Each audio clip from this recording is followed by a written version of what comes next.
How can the demons hear this? They must have super hearing.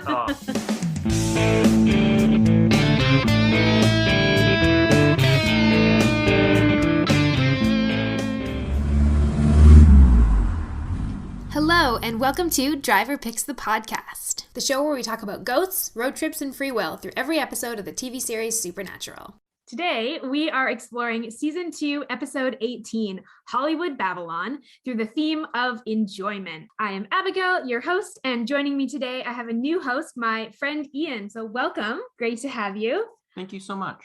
I would love to hear what your experience with Supernatural is, how much of the show you've seen, and what particularly do you enjoy about Supernatural? So my history with Supernatural, I'm trying to actually remember. I definitely watched the first 3 episodes of the show, one right after the other at one point at like my local rec center. Like someone brought some episodes of Supernatural that they had on DVD one evening, and we wound up watching that. And that was all I had seen of the show for a really long time, until eventually I caught season 2 while it was still coming out. We were probably 2/3 of the way through the season, I would say. And so I just sort of intermittently saw it, and then I caught season 2 from beginning to end on its rerun while the show was on hiatus.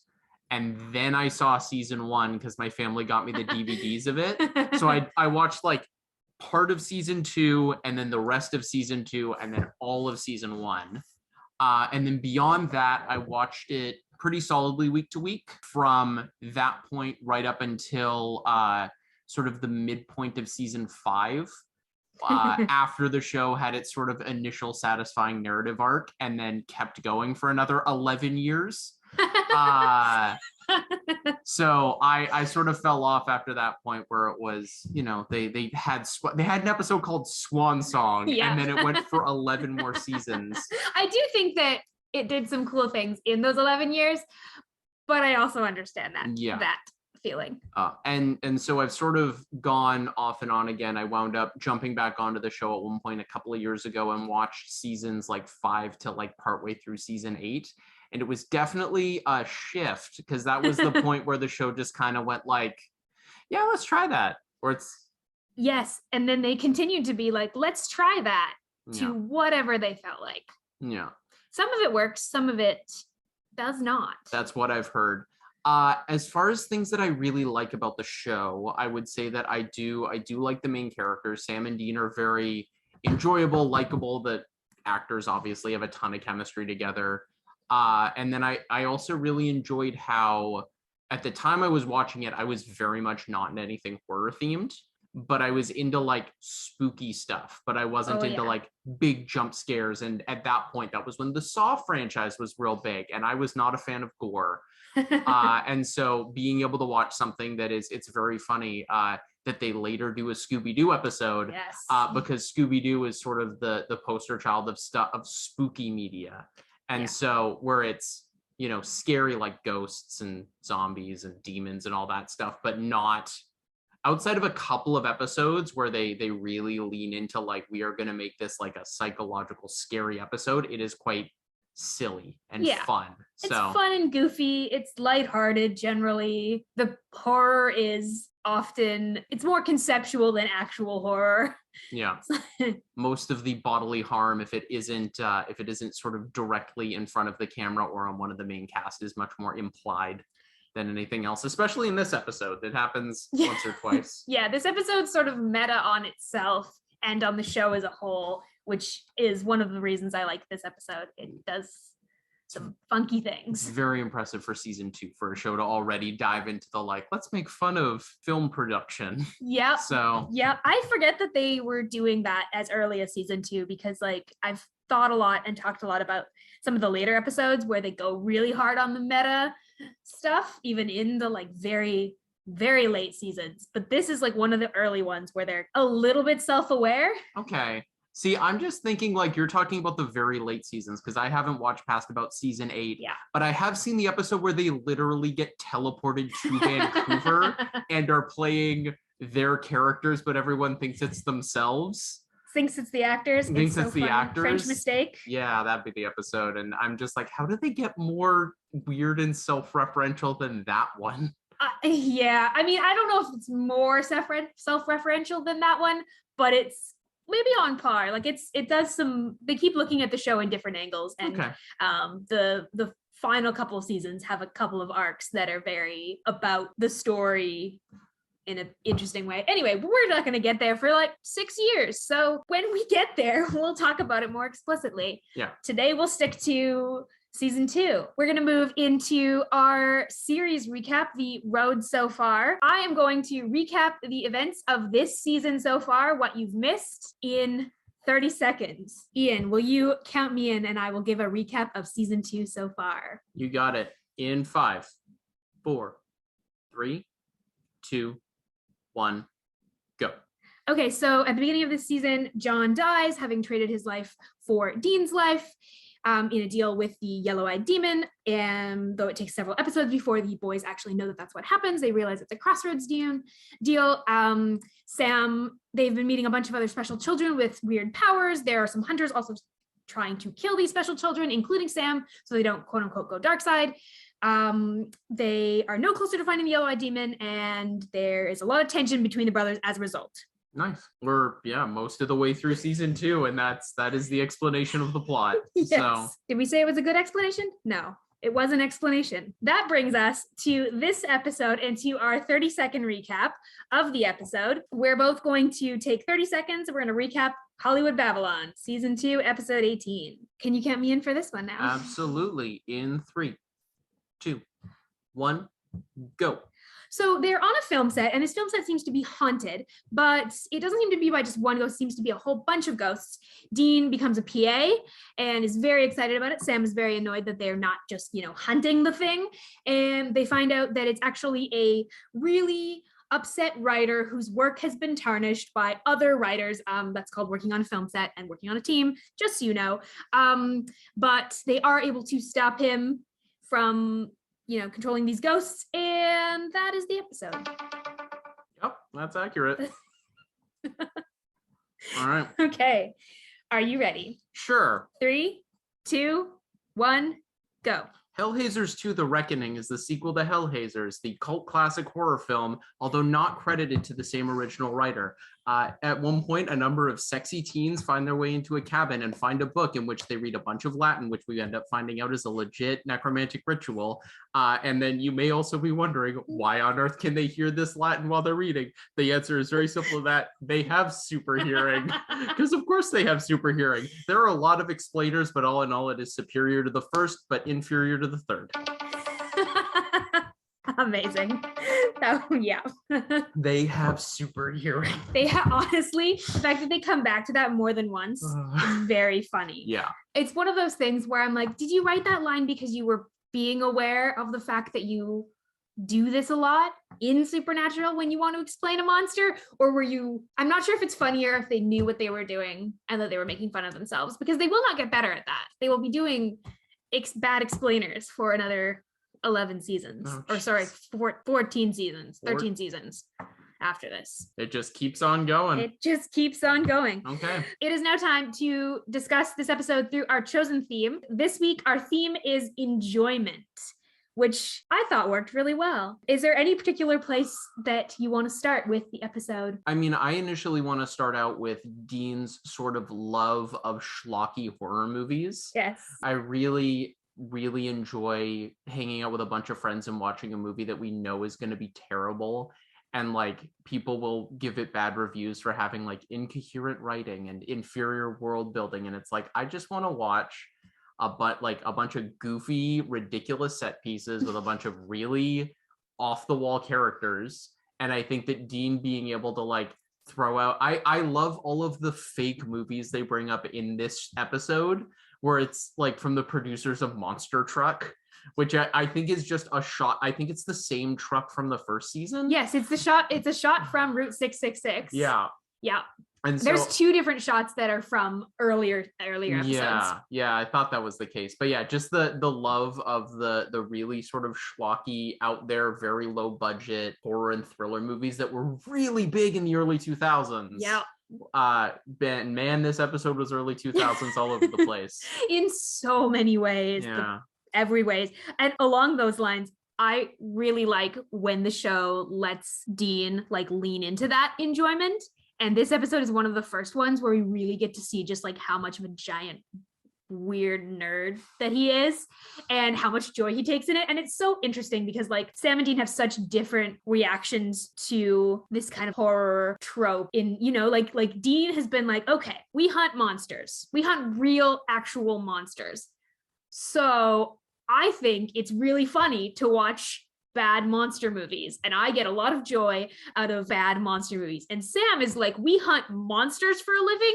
I do not want to watch horror movies. Yeah. And you can see it in the difference of like which one of them's having fun in this episode and which one of them is would really like to leave. You did point out the abundance of sort of disappointed Sam face throughout the entire episode, where he's just got that like that slightly clenched jaw and that just kind of square brow look of just annoyance and disappointment in people and how they react to things. Yeah. He's like, I just want this case to be over. He does not want to be on this film set. Whereas Dean is like, let me get a full job in like the space of a day. Let me steal a walkie-talkie and go from being a PA to being like an actual responsible person while also eating basically all the time. And somehow he's like managed to con his way into like, yeah, being in charge of some things, or at least like they consider him a part of the crew. Yeah, I don't have enough experience. I have some friends who legitimately have worked in film in Vancouver. I think some of them worked on Supernatural in some of the later seasons. They worked on film in Vancouver. There's a very solid chance. Yeah, CW, like they're all over that stuff. And yeah, they brought up working on Supernatural from later, obviously much later into the show, but just I would really love to hear some of their actual reactions to this stuff, where it's like, what are they saying? Like, what is Dean actually responding to people asking about? Right. Does what he's saying is what he's saying make any actual sense as a job? Yeah. Or is he just really good faker, which we've seen Dean in general be really good at faking. Like, we see two sides of Dean at this point in the show. We see entirely incompetent with talking to people, like has no idea how to interact with like a person who is in a normal situation. In season 2, episode 4, Children Shouldn't Play with Dead Things, they go to like this professor's house who's like lost his kid, and Dean just has no idea how to talk to him like a normal person. And then there's episodes like this where he just like fits right in. Also along the lines of the like enjoyment that Dean has of horror, Dean like ribs Sam at one point when Sam doesn't get one of his references and says, "You know nothing of your cultural heritage, do you?" Which the idea that their cultural heritage as hunters is bad horror movies is very funny. Yeah. I do think it's indicative of like Dean's personality as, we are monster hunters. We are like, you know, the big like heroes of monster hunting is good versus evil, and these stories you can wrap up with a bow. And he needed to believe in heroes, I think, as a kid. And so he like really clings to that kind of story as an adult. That's a really good read on that, actually, about how they need to leave and be triumphant in things. Yeah, that definitely makes a lot of sense, especially with at certain points, especially when we'll see later in the season where they have to take an L and Dean just not dealing with it particularly well. No, to put it mildly. No, or like when there's like big moral complication, like that's really like Sam takes that kind of in stride. Dean has an entire identity crisis when good and evil are not like simple, and monsters versus like good people versus monsters is like not as simple. And it's very interesting in a funny episode like this to see that like the strength that he has of, he uses his cultural knowledge to like play into his actual supernatural knowledge, and then at the same time he also uses that as an escape to the real horrors. Like, there are some kind of gruesome deaths in this episode. Yeah. To two like character actors you definitely recognize from something. Yeah. It's the boss from Office Space and one of the parents from That 70s Show.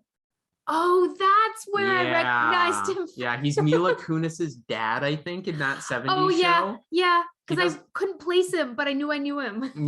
Yeah, you don't, it's the hair that gets me, because he has that like He's got that J curl going on for the entirety of that show, and then you see him with a relatively normal haircut, and you can't figure it out. Yeah, when you think about like enjoyment, I also came back to like my own enjoyment as a viewer of this kind of episode. Like these are some of my favorite kinds of episodes for Supernatural. The ones that are a little bit goofy, when they don't take themselves super seriously.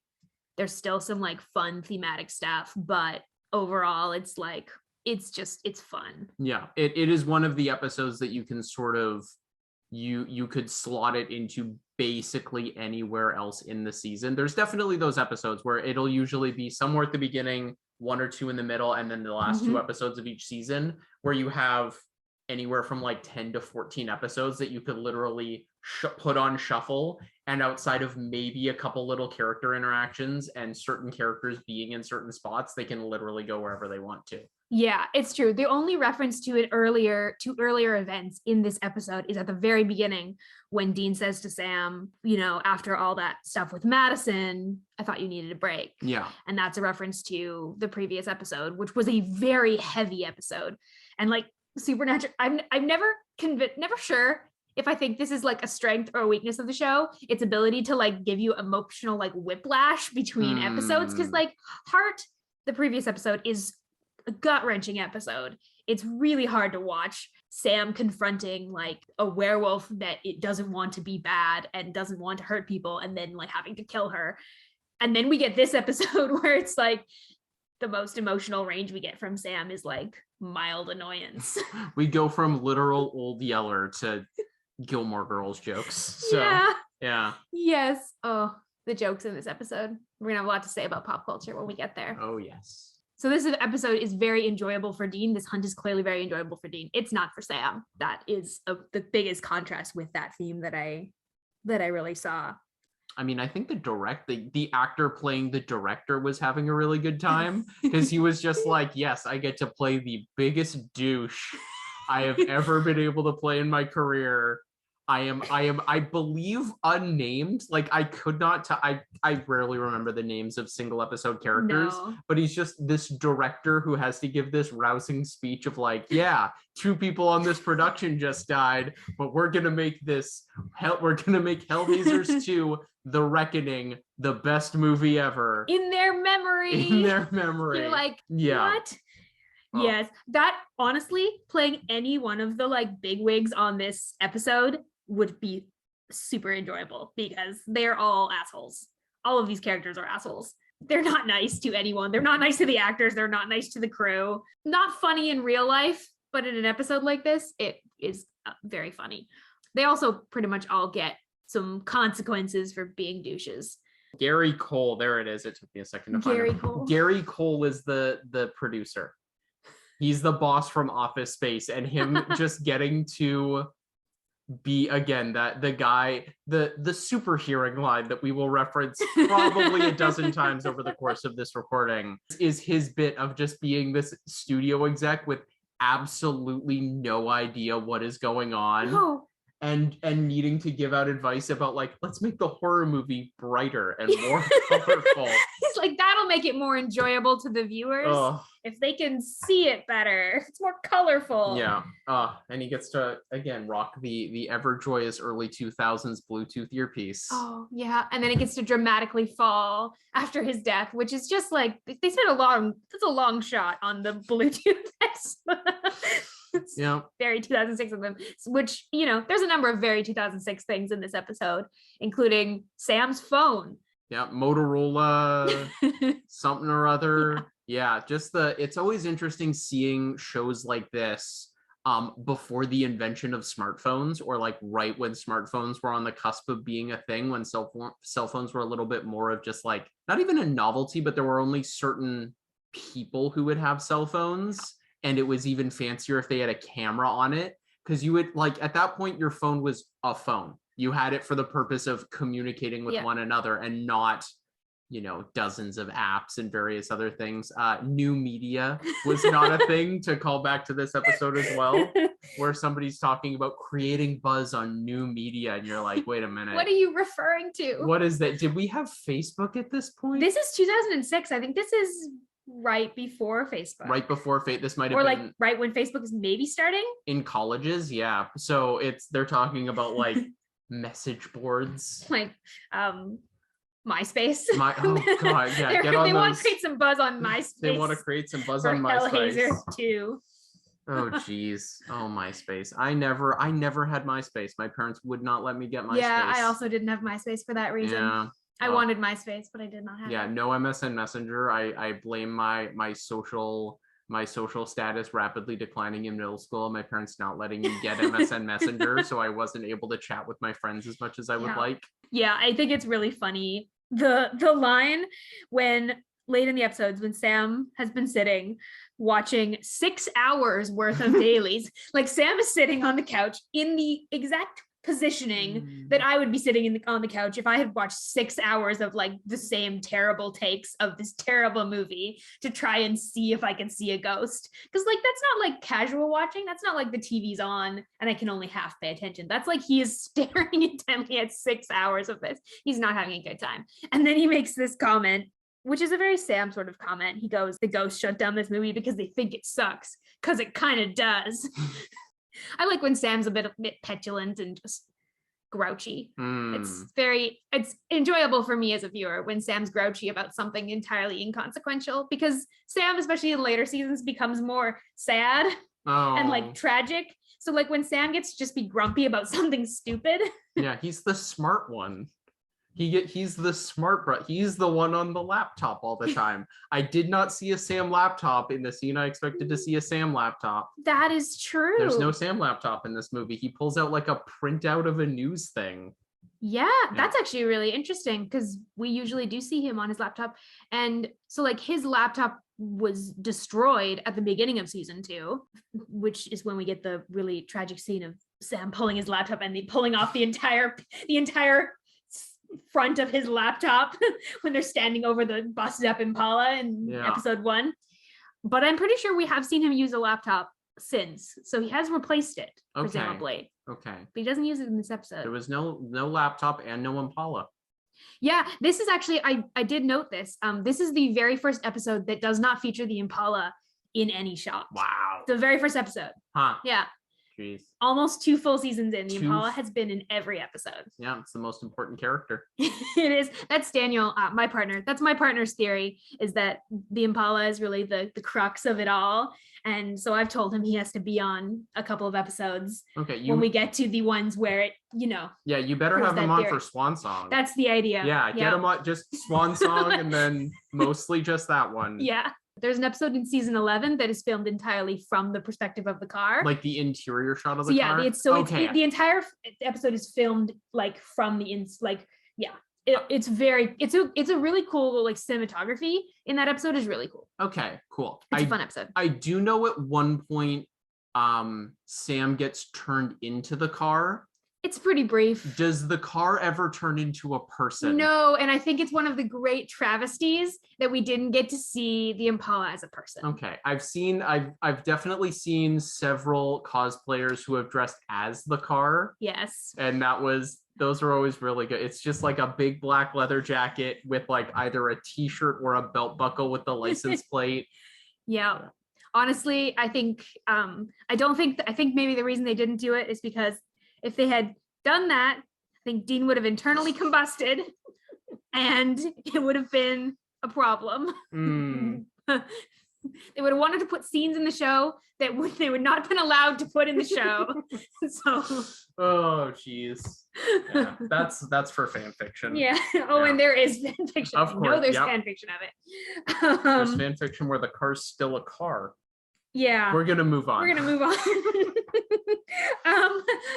The last note I had on enjoyment is about the couple of lines with the original writer. I think it's Martin, the original writer. Martin, the one who's, been summoning these ghosts, has this whole little like speech near the end about, putting years of work into something, like putting your heart and soul in something, and then everyone else crapping all over it. And it's very like toddler stomping because I didn't get my way.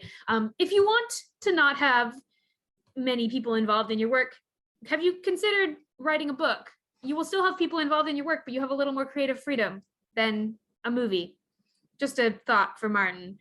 It was interesting because he was like, I don't enjoy, like, the whole concept of enjoyment of, like, he's like, I'm not enjoying creating anymore because other people are like not taking all of my ideas and they're changing the things that I care about. I'm very curious, and I'm curious as to what you think about this. If Martin's original script had been kept, like if they hadn't drastically changed it, would he have still, like, was he always trying to like summon all these ghosts with this script? And if so, like, why? Because he seems to identify that he's angry about his script being changed. And that seems to be the impetus for like him summoning and killing a bunch of people. I'm curious about that. So from what I'm picking up, especially from as far as him just having this knowledge, he seems very much like someone who will be upset if the new Lord of the Rings show has a character with an incorrect hair color. Where the thing he's mad about, what it seems to me, is like he wanted to make a horror movie in which somebody with like perfect, in air quotes, historical accuracy summons a demon or ghost using the proper spells and all of that, and it's them coming in and fiddling with it because it's still kind of confusing if you don't know what's going on. Right. Where it's less so messing with that, more so than like, I'm going to make a guide for people to do a demon. It's like, no, we are going to have perfectly historically accurate cabinetry in all of these sets. Like he wanted to be James Cameron, right, where you can tear an entire like third scale model of the Titanic apart because the lighting within the portholes was not period accurate. Right. That actually makes a lot of sense with what they've told us in this episode. And it also makes what he does even more heinous because it's just because he's a bit of a pretentious prick. And he's more concerned with being right and getting what he wants than with creating something that more people can enjoy, which is what the other writers presumably are trying to do. I mean, they're trying to make something that's going to sell, but they're also like, for something to sell, it has to be widely enjoyable. Yeah, there's always the interesting argument. There's I believe it's a saying in comedy where it's the fewer people that laugh at your joke, the harder they'll laugh. Where it's like, if you tell a joke and like one person gets this weird obscure rep, like this Super is assuming niche. It's a good joke. Yeah. Like if it's a bad joke and no one laughs, it's not a good. sign that it was a great joke and nobody got it. Yeah, but if it's like clever and witty with great wordplay and you get one person in a room of like 30 people to laugh, that person is like falling over. Whereas if you tell a joke and all 30 people laugh, more than likely they will laugh less. Mm-hmm. And so the producers seem to really be aiming for something that will sell, which means it will appeal to a wider audience. Whereas I'm really bad. He appeared in like one scene. I think it's Martin. I'm pretty sure it's Martin. Yeah, one scene before his like villainous reveal, and it's him like scrunching a script and being mad about it. Him wanting to like really appease the is it Enochian? Yeah. The Enochian nerds out there. He wants to appease those people. The people who know what Enochian is. Yeah. They're just like, yes, that Latin is completely accurate. This is very lovely as they go. That's the really interesting under the surface question of this episode in that question of like, is something good because really, really high quality, but only a small amount of people like it? Or is it good because like you've been able to attract like a lot of people to like it? And like, I feel like there's places in the world for both I did every minute detail, but only 30 people care about it. And I fudged a bunch of details, but I made something really fun that a lot of people like appealed to a lot of people. Supernatural sort of like that. Yeah, I was gonna say Supernatural, very similar. Yeah, I would say just as far as even examining that, I mean, just don't gatekeep people. Yeah, basically, exactly. That's the point here. Yeah, Martin's kind of a petulant gatekeeper, and we don't want that to be a thing. Yeah, just like what you like, and let other people like what they like. If what you like is not hurting people, there is the caveat of like pay attention to the harm that a piece of work is doing. If it's doing harm, like let's evaluate that. But generally speaking, let people like what they like. And yeah, don't gatekeep things. It's like one of my big pet peeves in fandom is when people will be like, oh, well, real fans. Any sentence that starts with like real fans is usually gatekeepy. And the idea that you have to like know all of the lore or remember all of the details, or it's just like makes fandom less fun, makes enjoying a story less fun. I will like freely admit that half the time we go to do these episodes, and I will use the wikis a lot because I don't remember stuff. I will watch the episode and be like, I don't remember any of those characters' names, or I don't remember when this other lore showed up. But like we enjoy it. You don't have to be an expert. It's something to enjoy it a lot, which applies a lot in this episode. Yeah, that's just an important thing in general, where it's like you can enjoy things to various degrees. Yeah. Like I will hyperfixate on something and learn so much stuff about it, and then you meet someone who has like watched all of it and has somehow managed to commit fewer hours to it than I have. And so that's just always everyone enjoys things in their own different way. Yeah. And if that way is different than the way you do it and you disagree with them, it's always interesting to have an alternate perspective on it. But if the way somebody is enjoying a thing makes you angry, the solution to that is you go away, not you try and make them enjoy it in this other way if they're not into that. Yeah, exactly. I think that's what's really cool in fandom spaces is when you get like people who are excited about the same thing, but in different ways. So you get like the person who knows the lore backwards and forwards. You get the person who like has seen everything and can quote it. You also get the person who can just do really interesting analysis. And then you also have the person who's just like, yeah, I just like put this on my TV when I like need something funny to watch and I love it. And like who's to say that they're not all like getting the same amount of enjoyment out of it in their own ways. And I think that's a cool place when you can like look at another fan of something that you love and be like, you are a fan in a different way that I am. And that is great because that means we have something in common. Like it's more about the thing we have in common than things that are different. Absolutely. Supernatural is a very polarizing sort of fandom in terms of gatekeeping and in terms of interpretation. I think what's been refreshing about making this show has been connecting with different kinds of fans, enjoying the show in new ways. Yeah, absolutely. Yeah, we're going to move into our Going Meta segment where we're tracking lore, the Bechdel test, pop culture, and a few other fun things. So first off, the Bechdel test. Do two named female characters have a conversation about something that is not a man at any point in this episode? There are only two named female characters in the entire episode, and one of them is a ghost. So that is a hard no. Yep, they don't have a conversation. Does the ghost doesn't even really speak. She never talks. She doesn't talk. No, she does not. She is approached. She takes her clothes off. She walks up some stairs, and then she's a desiccated corpse. Also, very unnecessary. Like nothing. Moving on. Yep. Doesn't pass the Bechdel test. This section is depressing every week. Very depressing. We haven't passed in a number of weeks. Oh no. Next is our lore check. So is there anything this episode establishes that will be returning or important in the future? The biggest note I had on this was, obviously, this is the first time like Enochian is mentioned. We don't get a lot of information about Enochian and like what it actually is. We're going to find out in later seasons. Enochian's going to be a very heavily used language within the show.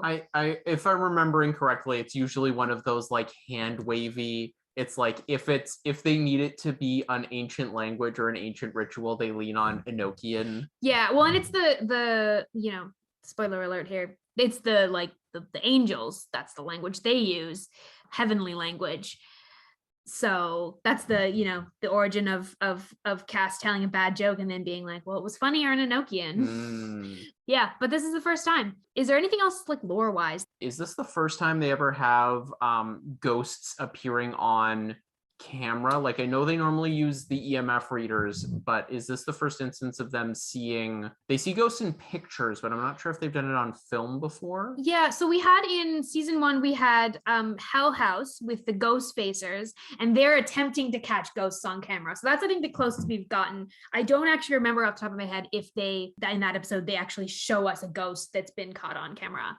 I know that is going to happen in season 3. This episode, they lean on we can see the ghosts through the camera. It's like a plot point in this episode. Okay. Yeah. Okay, yeah, we don't get a lot of we get a lot of ghost episodes. It's interesting seeing early Supernatural. I am a little sad I missed the first episode that ever featured a demon, where demons are like this horrible, like we need to go in, packing and like have this whole plan and this ritual. Demon almost brings down a plane. Yeah, and an entire plane, and never talks, just like screams.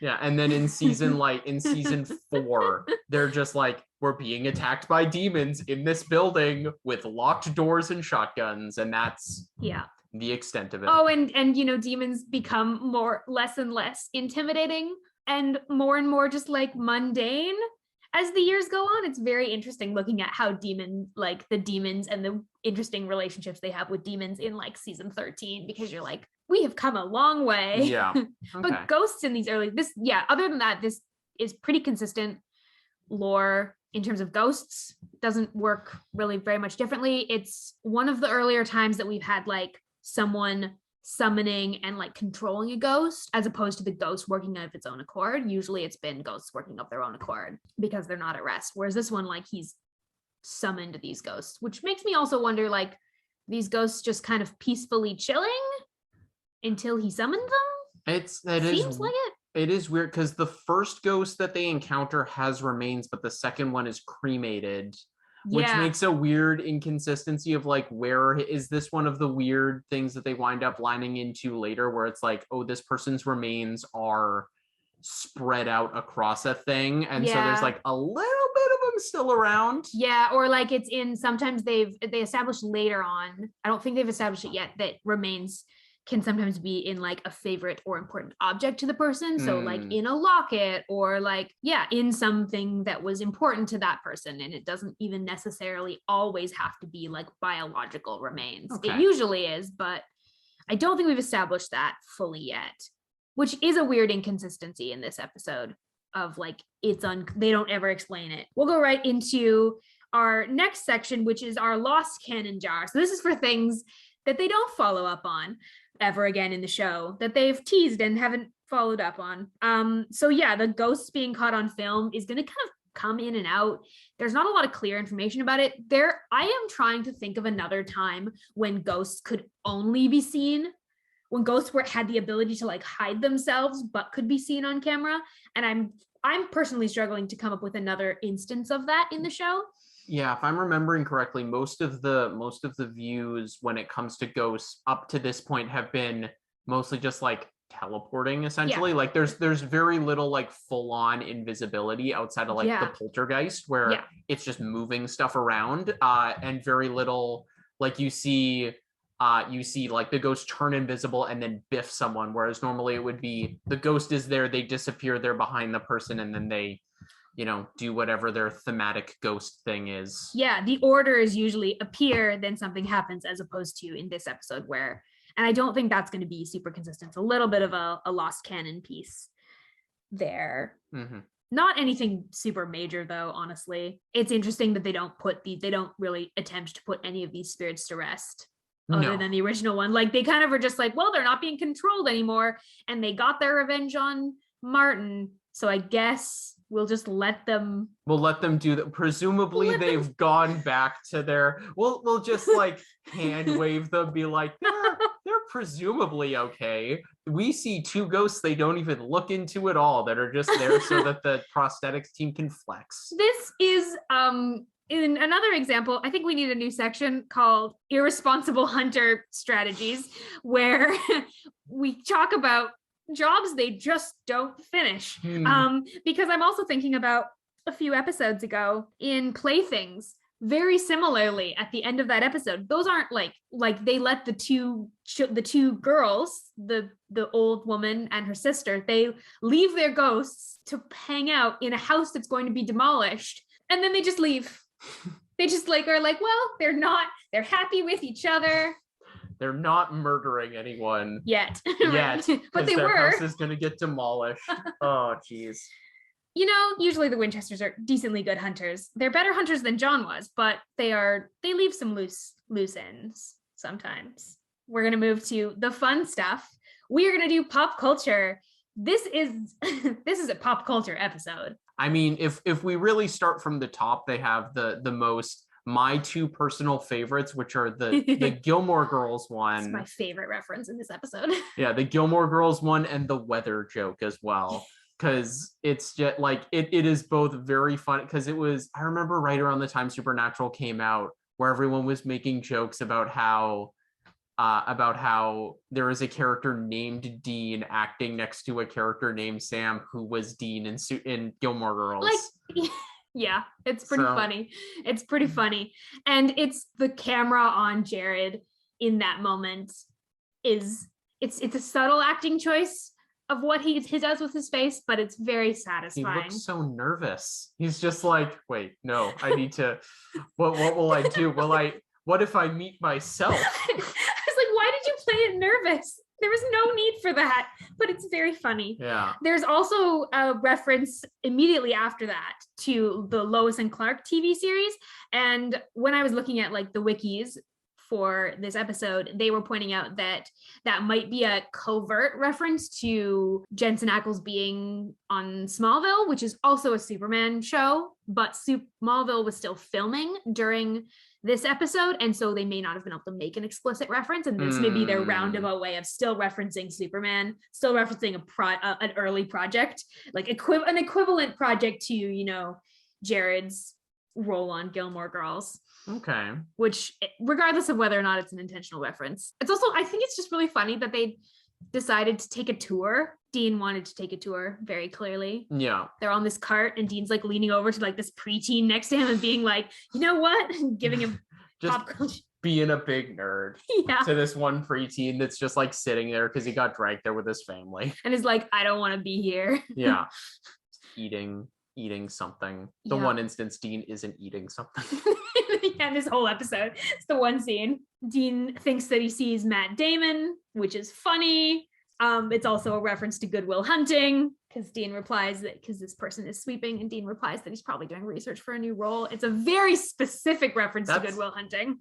Is Matt Damon like a method actor? I don't think he is. No, I don't think he is either. Because like hearing Matt Damon researching for a role at a TV still like a B movie studio, that's not likely. Yeah. I think this is Dean's I'm really excited about all of my favorite movie stars, and I'm just seeing them everywhere. Yeah. I always find it funny whenever they have Canada in place for other things. It's also really funny to see them just like being on a studio lot that is definitely just in Vancouver, and they need to pretend that it's LA, but they also shot this in like November probably in Vancouver, where it's freezing cold and raining all the time. Yeah, they are wearing way too many layers for LA. Yeah. At almost any time of the year. Absolutely. And just the fun dig of being in Canada. We brought up this episode before, but the episode where they actually like go to our world and they're driving down and they have it's just like, oh great, we're not even in America anymore. They drive down the highway with like, they just don't disguise it, and I always appreciate French Mistake for just how upset they are that they're in Canada. And this episode too it's also very funny looking at them trying to disguise the fact that it's Canada and not doing a very good job of it, because they have some backdrops of like very clearly BC forests. It's too green. It's very green. Yeah. There's too many trees. Too many trees and too many mountains. There's a lot of references. We're not going to go over them in specific, detail, because that would be a long time. So the other one that we will mention is when they visit Marty, the second author, the one that's done all the revisions, not the murderer one, in his office, there are posters for movies on his walls, and 2 of the posters are actually from previous episodes. So there's a poster with an image from Route 666 and from Everybody Loves a Clown. So those are featured in the background. Those are set pieces. And then in the Hellhaizers trailer that they show halfway through the episode in a weird little cutscene, there are several scenes from previous episodes. And there's a scene from Bloodlust, a scene from Children Shouldn't Play with Dead Things, a scene from Route 666, and a scene from Scarecrow that are all featured, which is very fun. Nice. One thing I did notice actually when it came to that Hellhaizers trailer, the interstitial, I really enjoy a good like bookend eye catch type thing. Yeah. The opening card for it says, "This film is not yet rated, also not yet written, cast, shot, edited, or scored." I did not It catch says that. it in that. I remember reading about that, where it's just like, it's got the green band that you usually expect from a trailer, and it's just a direct dig of being like, this movie doesn't actually exist. Being like, we didn't write this. We didn't try. We're not going to pretend that we wrote this. No, not even a little I did bit. not notice that. That's very funny. That's very good. All right, time to do my bit. Time to do your bit. Cool. Speaking of enjoyment, I love the Power Rangers. I love so many Power Rangers. I grew up watching that series. I love the franchise. I very rarely keep up with it, other than occasionally watching sort of Megazord compilations on YouTube. That's a weird hole to dive down. One of the great things about watching shows like Supernatural or more sort of low budget horror movies, especially if they're shot in Australia, is you will see actors and you'll be like, that person was a Power Ranger. This episode, I believe, I know that another one comes up later in an even smaller part. There is a Power Ranger, a former Power Ranger in this episode. Who do you think this former Power Ranger is? Okay. I my knowledge of Power Rangers is very minimal. Is it one of the kids in the one of the cast in the actual movie? Like one of the Yes. So it's one of those four. Is it the young kid, the one from the beginning scene? Oh, the one that's like, no, we have to get out. The one with the really terrible overacting? No, it is not him. It is not him. I will show you who it is. It is the blonde woman who is holding the cell phone when they re-edit the script to include the thing. She is in the super hearing scene. The blonde actress, I need to look up her name because I'll feel bad if I don't. Alicia Perot played Sydney, the SPD Pink Ranger, all the way back in Power Rangers SPD, and then presumably at one point moved from, I am totally mistaken, Power Rangers is filmed in New Zealand, from New Zealand, sorry Kiwis, to Vancouver to do acting more and to be in and was in random Supernatural episodes, to be in an episode of Supernatural before running the con circuit like all Power Rangers do. That's amazing. No. She also has just some of the funniest lines in this episode because she gets to do the over edited, super hearing scene. She also gets to hold the phone at the end. They explain she's in all the, is she in all the explainer scenes? She's in all the explainer scenes. Okay, all of the She's usually the one doing the explaining. That's great. It's very funny. Okay.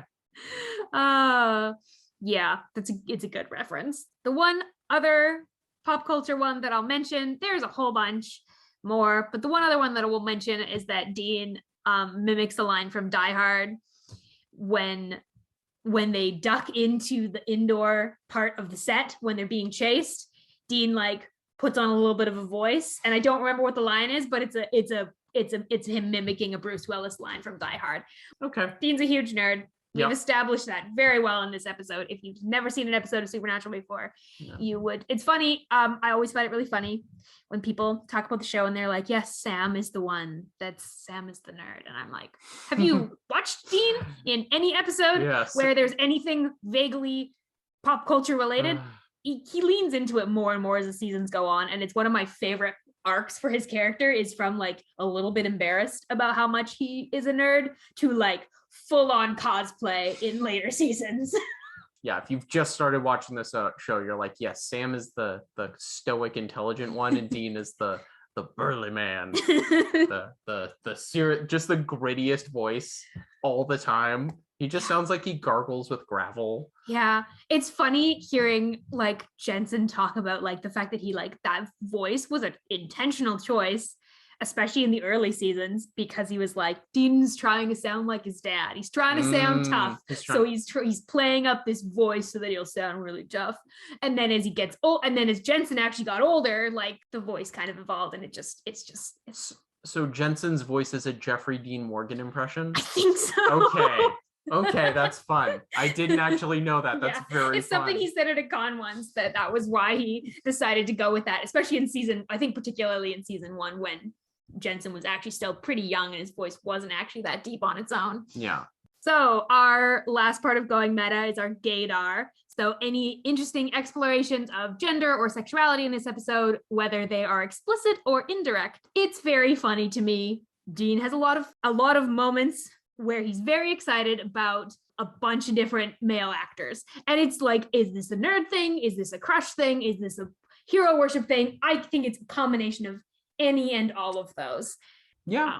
And I appreciate, like, we've been looking a lot this whole season and in the first season at moments where Dean particularly has some queer coding associated to him. And when you're looking at the show from that lens, even in this early season, I think in this particular episode, you can see it in some of, like, he has pretty much the exact same reaction to being excited about seeing or like potentially running into like male actors as he does for female actors. And he has a lot more male actors that he's excited about potentially meeting in this episode than female. There's one female, and it's the one that, like, he does sleep with at the end of the episode. So yeah, that's actually I really like that read on that he's looking out for actors, and all of his responses are, whether it is, you know, some kind of like Hollywood crush or like being starstruck by a celebrity, it is the same across the board regardless of the actor's gender. So yeah, and I think that kind of tracks throughout the show. There's a scene, it's in one of the last seasons, like one of the last two or three seasons, there's an episode where they go to like a wrestling match because there's a case there. That's the episode with the Miz. I like wrestling. Wrestling is great. There's an actor by the name of Mike Mizanin. He was on Dancing with the Stars. He plays a character in that. Yes. So, and Dean has this similar sort of reaction to meeting this wrestler that he is like clearly he's just very excited about meeting this. And like both Sam and Dean are excited to like meet, you know, a wrestler that they like watched as kids, but Dean's like especially excited in a very fun way. And that's the like big thing I saw in this episode. # Dean is bisexual. We're continuing to explore that every few episodes, which I'm enjoying. Was there anything else in terms of like interesting gender or sexuality pieces in this episode? Yeah, other than sort of Dean fanboying out about various actors is very, I mean, it's early 2000s Supernatural, so there's not too much that they were able to do even at that point. And so it's all pretty subtle. Nothing crazy, nothing overt.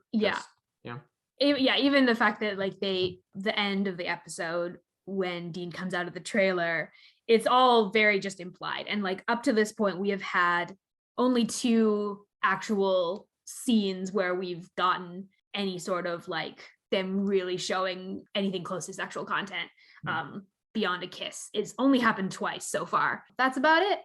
Next, we have our episode mixtape. It can be any kind of song for any reason, small or large. We've had many different things. We've had Taylor Swift. We've had movie soundtracks. We've had a mix of genres. Ian, do you have a song for this episode? Ooh, my choice of song for this is the song "This Is My Jam" by a comedy music duo from the Pacific Northwest, actually, called the Double Clicks. They're actually queer artists, Cool. Laser and Audrey, I believe are their names. And they play the guitar and the cello and the cat keyboard. President Snakes is one of their albums. They're a really big success story as far as doing albums on Kickstarter. Most of their albums have been crowdfunded, and one of them, like, it is their job to teach people how to crowdfund stuff. Cool. This Is My Jam is a song all about liking the things that you like, but using the metaphor of making a sandwich. So I like that so much for this episode. It is both it's a double entendre of like, this is my jam in that I like this thing, but also in the sense of this is the sweet fruit spread I like to put on my sandwiches. Love that. Also, because of how many times Dean is eating in this episode, that this also works for so many reasons. So many perfect levels. Choice. I have nothing to add to that. I think that is the song we are going with this episode, because I don't have one that even compares. Lastly, do you have a favorite and least favorite moment from the episode? Let me think here. I will say my least favorite part of the episode is anytime the director is interacting with a woman. All of them. There are only a few of them, and they're all very bad. I will say my favorite is legit. We've referenced it so many times. It's super hearing. Like, it can't not be super hearing. That's how the demons can hear the that's so they can hear it from hell. Yeah, how do they hear it from hell? How do they hear the words that are being said? There's a misstep there, and it's maybe they have super hearing. Hard cut to, how can the demons hear this? They must have super hearing. Oh, yeah, super hearing, hands down, wins for my favorite moment of the episode. How about yourself? Yeah, I think least favorite is actually, we didn't really talk about this, but I don't love the scene where they let Martin get taken out by all these ghosts. And like, undoubtedly, Martin makes choices and summons these things, and then they're like, we would like our revenge. But I don't love the fact that the Winchesters are just kind of standing there. And it's gross. It's a gross scene, and I don't like it. That's probably my least favorite, though. To be fair, like the scenes with the women are worse. But I wanted to pick something different than you did. Okay. In terms of my favorite scene, the one that like always makes me laugh is Sam being like, maybe they shut down this movie because they think it sucks, because it kind of does suck. Yeah, and he's so, you're putting a lot more gusto into it, because he gives it full on, like, I have had to deadpan stare at this screen for 6 hours, and this is the first interaction I've had with a human the entire time, because we're just chilling in this unoccupied trailer that's just kind of here. And Dean, you're way too chipper because you've not been sitting watching this for 6 hours. Yeah. Dean's enjoying this way too much, and Sam's like, I hate it here. Yeah. I would like to be done. Maybe the movie actually just sucks. Maybe that's the reason. Yeah, they are upset something of inferior quality is being put on the stage where they plied their craft decades ago. Honestly, that would have been a funnier ending to this story. They need to destroy the concept of the film. That is where we're going to end today, unless you have any final notes that you want, anything else you want to say. I've got nothing. Thank you very much for having me on. This was a lot of fun. Thank you for being here. I had so much fun. You were welcome anytime. We have a lot of fun here. This is a fun episode. That is the end of our show. You can subscribe to Driver Picks the Podcast wherever you get your podcasts, and you can come talk to us on Discord or follow us for bonus content on social media. The link to all of that is in the show notes. And be sure to join us next week as we discuss Season 2, Episode 19, Folsom Prison Blues, through the theme of protection. Thank you all for coming along for the ride, and we wish you a peaceful road until we meet again.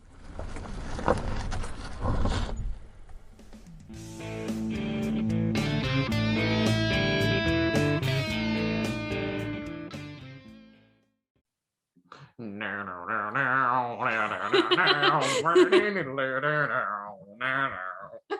don't know what your outro song